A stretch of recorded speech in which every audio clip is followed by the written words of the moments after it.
I just remember being there and seeing you preaching the gospel to like a bunch of this group of people that were waiting in line to get through. I was like, let's just send it. I just want to see what would happen. End up sharing the gospel and giving words of knowledge and activating a bunch of the students.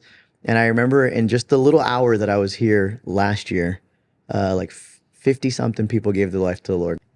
Ladies and gentlemen, welcome back to the 160 podcast. I'm Koa. And I'm Noah. And today here, we are joined with a very special guest, Frenchie Gamero.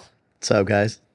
Frenchie is a husband, an evangelist, a speaker, a skater, and a leader at YWAM Kona. Frenchie, welcome to the podcast. Thanks, man. Good to be here. Thanks for joining us today on the 160. We're really happy to have you. I know this might be really fast, but to kick off the first conversation, you want to give us a little bit about your backstory? Totally. So grew up in church. Mom, Sunday school teacher. Dad, working all the time, both from Mexico. But for me, I knew churchianity. I just didn't know Jesus. So like I was at church all the time, but I didn't have a relationship with God. So then whenever I was a teenager, I started partying, doing drugs, didn't have conviction because I didn't know Jesus. And so for 12 years, I basically just wasted my life partying, doing drugs, meth, heroin, coke. And then when I was 26 years old, 2014, I met Jesus. And two YWAMers ended up praying for me. Went to YWAM because random people kept prophesying over me that I was supposed to go to Kona and God was going to make me a missionary. I didn't believe them. It was weird. But ended up there. Two dudes pray for me. Get awesome. Demons cast out of me. That was 2014. Haven't touched a drug ever since. Yeah. And my life's just been radically on fire for Jesus ever since. It's the best. Yeah, that's awesome. Mm-hmm. And what was that whole experience for you? Of meeting Jesus? Yeah. Was it? Honestly, it was awesome. Like it was so crazy. In the moment, I didn't really know what was happening. I just remember they were praying for me. It felt like I couldn't breathe. And I was like, what? And I was like having respiratory problems and like just, it was intense. And I remember them handing me the microphone and they're like, what did you just experience? And I was like, I don't know. I feel like I've just done the strongest drug I've ever tried. And like everyone's clapping and I'm like, what in the world is happening right now? But I remember I woke up the next day and I had no more desire to do drugs, which was the first time since I was 14 years old. No more urges, no more impulses. I tried to look at porn that day, went on a website and heard a voice tell me I never had to do that again, never looked at porn again. That's awesome. And I had a real born again experience, man. I just knew. I was like, wait, I've been to jail so many times. I've been to rehab multiple times. Nothing ever worked. But this worked. Yeah. And so in that moment, I was like, man, I never want those evil spirits to enter my life again. Jesus, I give you my whole life. Yeah. And just fell in love with the one that set me free. Oh, frick, I can't do it. Dang it. That's awesome. I mean, yeah, that's amazing. So what do you do now? Oh, wait, sorry. Yeah. Let's talk about what you do now in Kona. In Kona? So I'm on the leadership there at YWAM Kona. But like my daily, week to week life, I speak in DTSs a lot. I teach on evangelism. I teach in the high school on Holy Spirit every 3 months. That's awesome. And I have a skate ministry. So me and my friend Erwin, shout out. We built a skate park. Erwin. And we have a bunch of homies from all over the island come skate with us on Fridays. We have a youth group called TNT. So we got a bunch of Kashayans, shout out TNT homies, that come and we rally together on Tuesdays or Wednesday nights. Just go after God together. And then we have a kids ministry called House Church. It's a bunch of fiery kids that love Jesus, that live in the hood. And we eat, we worship, we play games, and we read the Bible. That's awesome. Yeah. That's sick. So you said you were living in Kona. How's the food in Kona? Ooh. Oh, it's good, man. It definitely competes with Mexico. Spam musubi. Taco. Dank. Yep. The musubi versus taco rivalry. Yeah. It's real rivalry. It's crazy. We got mac salad. That's always good with everything. Yes. Fresh poke. And we got beans. I get down on poke. But I like the poke with the mayonnaise in it and the sriracha. And then for us, gotta go mayonnaise. For us here, we got the beans. Beans and chips. You said that your mom and your dad they were from Mexico? Yeah. What part of Mexico are you from? Durango, which is like 3 hours away. Yeah. It's close. Yeah. Neighbor city. You know Edgar and Amber? Morales? The silence. You know Edgar and Amber? I don't think so. No.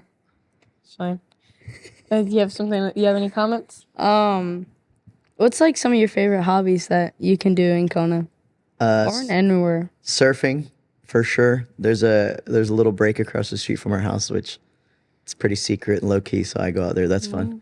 Riding motorcycles. Love riding Harleys, riding motorcycles. Do that a lot on the island. And then cliff jumping. Yeah. That's a fun one. And Pretty sketchy, but awesome. it's true. I tried spearfishing. Too much of a chicken. I get scared of underwater animals, so It's had to really quit. fun. Yeah, it's, We have our You can surf, but you can't spearfish. yeah, dude. I'm okay on top, just not okay under, and I don't want to know what's down there either. We have the we have our spear post in our garage, and every time we go out, it's like it's kind of scary. It's like you don't know what's under there. It's true, man. Yeah, but it's also like I'm Especially just trying to here. catch a fish today. It's all fun and games till the eel swims up on you. Yep. Especially here, it's pitch. The water's so murky. true. You don't see anything out there. It's just like Yeah. You just get hit by a surfer, you end up hitting your friend in the leg. or you get hit by a surfer. Yeah. Yeah, it's nice in Hawaii. It's clear. Yeah. Here we got the sewage from every storm, and it just floods into the ocean. Sick. Classic Mexico. So, what are you doing this week in Mazatlan?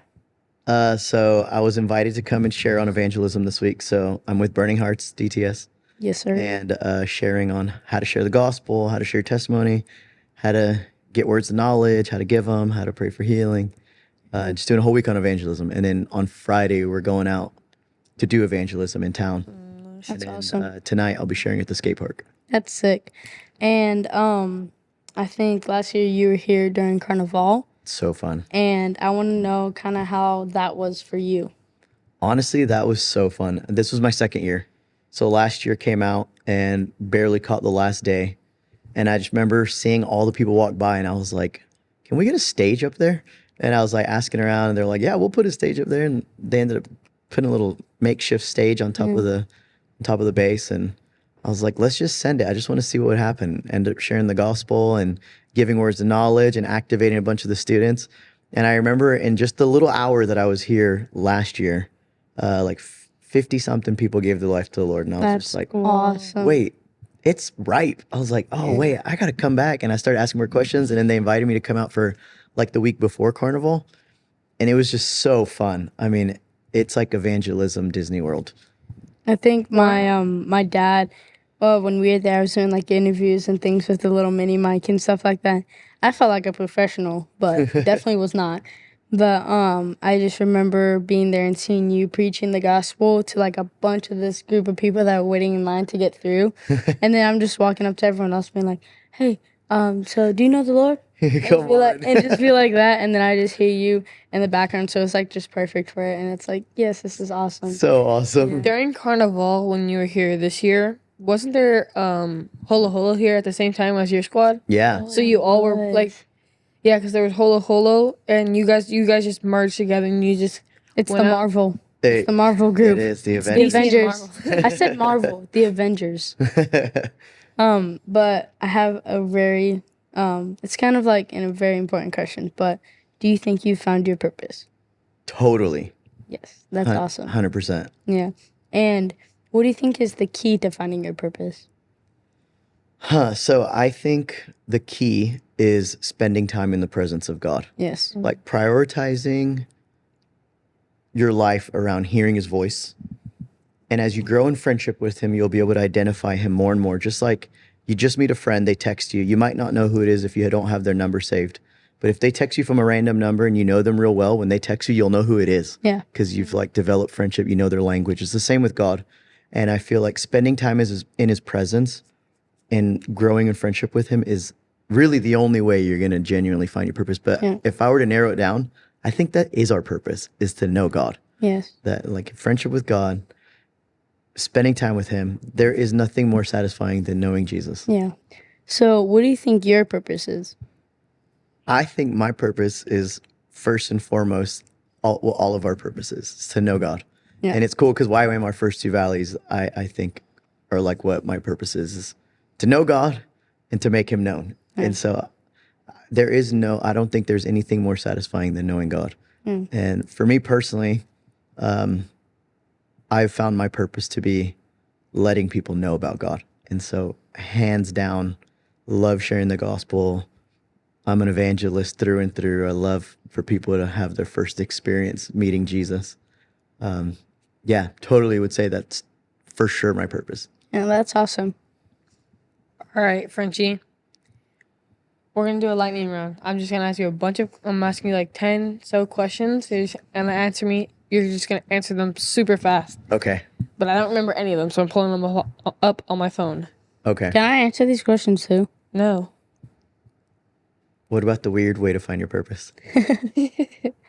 All right. Weird way to find your purpose. The worst way. You figure out worst way to find your purpose. There's just tons of them. All right. First one, surfboard or bodyboard? Surfboard. Coffee or tea? Coffee. Taco or quesadilla? Quesadilla. What's the last book you read? Oh, Danny Lehman, Beautiful Feet. Beautiful people. What's the most inspiring movie you've ever seen? Nacho Libre. Because he inspired me to be a missionary and do what I love doing and have fun. That is All awesome. Advice you'd give to your younger self? Be a doer of the word, not just a hearer of the word. Ooh. If you could do one thing for the rest of your life, what would you do? Spend time in the presence of God. Best way to find your purpose? Spending time with God, in the presence of God, reading the Bible. Wow. Worst way to find your purpose? TikTok prophets. All right. Finish this sentence for me. I will fulfill my purpose by... Knowing God and obeying his voice. Eso, let's go. Yeah. So, Addy. Thank you, Frenchie, for joining us on the 160 podcast and sharing your story. We're super excited to have you, and make sure you guys like and subscribe, turn on post notifications so you guys don't miss out on any new videos, and we see you guys on the next one. Peace out.